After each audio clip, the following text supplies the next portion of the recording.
안녕하세요. 흰수염고래 스포츠입니다. 이젠 이변도 아닙니다. 맨시티가 또 졌어요. 그게 토트넘과는 별로 상관이 없는 챔피언스 리그입니다. 만약 유럽 대항전이 개편되기 전이었다면 진짜 토트넘이 유로파 리그를 나갔는데 맨시티가 조 3위로 유로파 리그를 온다고 생각해 보세요. 네, 진짜 손흥민 가로막는 팀이 되겠죠. 맨시티가 어차피 우승이 불가능하고 토트넘이 4위 싸움도 불가능하다면 맨시티의 승패는 토트넘에게 중요하지 않습니다. 하지만 축구의 시각으로 볼 때는 세계 최강팀으로 군림한 맨시티가 토트넘과의 카라바오컵 16강 패배를 시작으로 10경기에서 1승 2무 7패를 기록해버린 겁니다. 아니 최근 소식으로 맨시티 재정위반 판결이 다음 달에 우선 발표가 될 거라는데 설마 진짜 자력으로 강등되려고 하는 걸까요? 네. 국제스포츠연구소에 따른 1조 8천억의 선수단 몸값의 팀이 어떻게 이런 성적을 거둘 수 있죠? 맨시티 선수들이 이제 대부분 돌아왔거든요. 오로지 빈 곳은 수비형 미드필더 자리입니다. 피지컬 좋고 패스 좋고 수비도 잘 도와주는 사령관 자리, 요 자리가 문제가 생겼다고 해서 이렇게 처참할 수가 있나요? 맨시티를 무너뜨린 팀은 이탈리아의 명문팀 유벤투스였습니다. 유벤투스는 최근 아스톤빌라와의 경기한 걸 봤는데 진짜 지루해서 미치는 줄 알았는데 유벤투스가 홈에서 맨시티를 불러서 또 좀 비슷했습니다. 전반 양팀 총 슈팅이 6개, 유슈팅은 양팀 1개씩, 뛴 거리도 52km로 이렇게 안 뛰는 경기를 본 적이 없는 것 같은데, 물론 39분에 혼란이 절호의 득점 찬스가 있었는데 선방에 막히긴 했죠. 후반전에 맨시티는 당하게 됩니다. 후반 10분이 안 돼서 유벤투스의 스트라이커 블라우비치가 헤딩골을 넣고 72분에 또 멋진 발리 슈팅이 나오면서 2대0으로 앞서가게 되었습니다. 유벤투스가 수비가 좋으니까 맨시티는 뚫지를 못합니다. 실제로 리그에서도 최소 실점팀입니다. 15경기 10실점, 챔피언스 리그에서도 6경기 5실점. 실점이 적어요. 맨시티가 조별리그 탈락은 아닙니다. 오히려 플레이오프에서 맨시티를 만나는 팀이 더 괴롭겠죠. 확실한 건 맨시티는 8위 안에 드는 것은 이미 불가능합니다. 2경기 추가 확정. 과르디올라 감독은 경기 후 인터뷰에서 이미 상황을 다 알고 있어서인지 매우 의연했습니다. 맨시티 선수들은 매우 잘한 경기였고 유벤투스의 수비가 워낙 촘촘하고 대가들이라면서요. 그리고 플레이오프에 어차피 어떤 팀을 만나도 상관없다는 입장인가 봅니다. 승점 1점 혹은 1승만 있으면 된다고 말하면서 맨시티는 이제 파리 생제르맹과 클리프 브레어를 만나게 되는데 이렇게 되면 이 강의는 어떻게 하죠? 파리 생제르맹은 6라운드까지 치른 현재 25위입니다. 탈락이에요. 남은 2경기가 맨시티, 슈투트가르트라서 승점 얻는 게 쉽지 않거든요. 24위 안으로는 승점 차가 매우 박빙이라서 한 치 앞도 알 수 없는 상황입니다. 그리고 황인범이 속한 페예노르트는 스파르타 프라하 팀을 상대로 4득점을 거두면서 승리했고 사실상 플레이오프 진출이 확정되었습니다. 페예노르트가 맨시티를 만날 일은 없겠네요. 이게 16강도 아닌데 플레이오프에서 뮌헨이 맨시티를 만날 수도 있다는 시나리오거든요. 뮌헨은 나머지 2경기를 모두 승리해도 자력으로 8위가 가는 건 어렵습니다. 지금 10위인데 만약 1위부터 8위 팀이 남은 2경기 모두 전승하면요, 승점 1점 차로 무조건 플레이오프를 치러야 합니다. 전제는 전승이라는 거죠.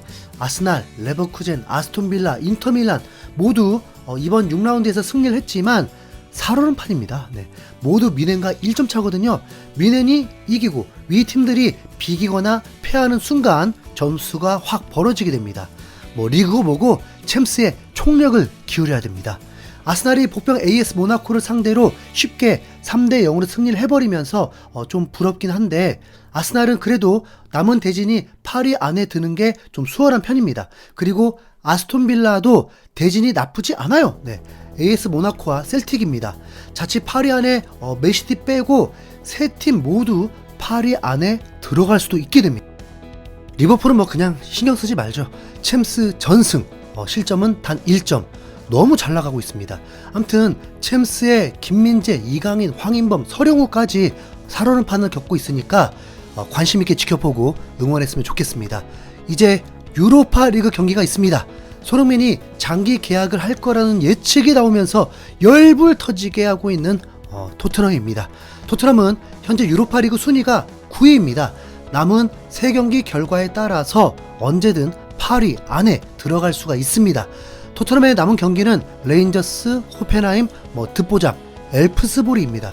토트넘의 베스트 11이라면 충분히 이길 수 있는 팀입니다. 그런데 문제는 토트넘이 베스트 11이 완성이 안 된다는 거죠. 곧바로 6라운드부터 문제가 발생했습니다. 엔지 감독이 인터뷰를 통해서 로메로, 반더벤이 출전할 수 없다고 못을 박아버렸습니다. 특히 로메로는 6주간 결장이라고 했고 드라구신, 아츠그레이가 센터백으로 출전한다고 했습니다. 그리고 로메로는 인터뷰를 통해서 토트넘 구단을 저격하면서 문매를 맞고 있는데요. 이에 엔지 감독도 동의를 하는 부분이 있다고 했습니다. 가장 먼저는 비교했던 팀들과 재정적 규모가 다른 팀이라고 했습니다. 그러니까 토트넘이 B클럽이 아니라고 한 거죠. 하지만 로메로가 그렇게 말한 것 자체는 잘못된 것이고 로메로도 잘못을 뉘우치고 있을 거라고 했습니다. 고로 손흥민은 B클럽이 아닌 팀에 소속되어 있어서 연봉도 재계약도 그런 문제가 생기는 것입니다. 이것들이 B클럽 되려는 게 목표인 줄 알았더만 그냥 B클럽 흉내만 내고 있었어요. 네, 우승 같은 소리 하고 있네 진짜. 엔지 감독의 인터뷰에서 현재 팬들의 반응이 궁금했는데 우선 토트넘이 B클럽이 아니라는 걸 지들도 인정하고 있더라고요. 네. 토트넘은 리버풀의 길을 따라가야 하지만 리버풀은 20년 이상 챔스를 정기적으로 나가면서 재정적으로 넉넉해 있어. 하지만 토트넘은 2020년 이후에 챔스는 단 한 번뿐이었어. 리버풀은 임금은 확실히 쓰는 구단이야. 우리의 수준은 경기장만 큰 브랜트포드야. 챔스 진출권을 따는 것만이 바꿀 수 있어. 그냥 딱 유로파리그만 봅시다. 네. 이런 상황에서 불하고 분위기 안 좋고 그러다 보면 모든 피해는 손흥민만 받게 되는 것입니다. 손흥민은 이미 억울한 경험이 너무 많잖아요. 여러분, 손흥민은 축구 인생에서 힘든 걸 너무 많이 겪었습니다. 먼저는 22살에 병역 면제를 받을 수 있는 기회였는데 레버쿠젠이 아시안게임 출전 허락만 해줬어도 손흥민의 다음 행선지는 토트넘이 아니라 리버풀이 됐을 거라고 봅니다. 토트넘으로 이적을 하고 첫 해에 비주전이 되면서 1년을 거의 날렸습니다. 아시안게임을 보내주면서 토트넘과 재계약을 해야 했죠. 챔피언스리그 우승 문턱에서 4개월 동안 쉰 선수를 가장 중요한 자리에 배치를 시켜버리고 허탈하게 준우승을 했죠. 팔이 골절되는 사고를 당하고 우리에게도 너무 끔찍한 코로나로 관중 없는 2년을 보냈습니다. 아시안컵도 우승 문턱에서 동점골까지 넣으면서 연장까지 가게 했지만 또 준우승. 안아 골절로 월드컵에서 제 기량을 마음껏 뽐내지도 못했고 아시안컵 마지막 우승 도전이었는데 동생들과 불화가 터지면서 우승도 날려 토트넘의 레전드로 남겠다는데 이제 보면 B클럽 토트넘도 아닌데 레전드가 무슨 의미가 있을까 싶지만 축구 선수로서 얼마 남지 않아서 우승컵을 꼭 들고 싶다는데 지금 이렇게 유로파리그 조별리그에서도 삐그덕거리는 상황이 되었습니다. 야, 이게 무슨 새드무브예요? 네. 여러분, 손흥민 응원해야겠습니까? 안 해야겠습니까? 네. 손흥민은 영하권에서 지금 훈련하고 있었습니다. 밀집된 좁은 공간에서도 차원이 다른 패스도 보여주고 컨디션 좋은 것 같습니다. 설마 진짜 또 패스만? 네. 자, 레인저스는 토트넘보다 순위가 한 단계 위에 있습니다. 레인저스도 공격 축구를 하는 팀인 만큼 재미있는 경기가 될 것 같은데 벤탄쿠르가 132포인트 뛰어줘야 합니다. 비수마도 어차피 사우스햄튼전 못 뛰거든요. 갈아 넣어야 합니다. 네. 센터백 문제로 인한 실점만 아니라면 토트넘은 어느 정도 휴식은 한 상태에서 경기이기 때문에 이런 말 쉽게 안 하는 거 아시죠? 네. 무조건 이깁니다. 네. 분위기 반전. 손흥민 멀티골 가자. 이상 흰수염골이었습니다. 감사합니다.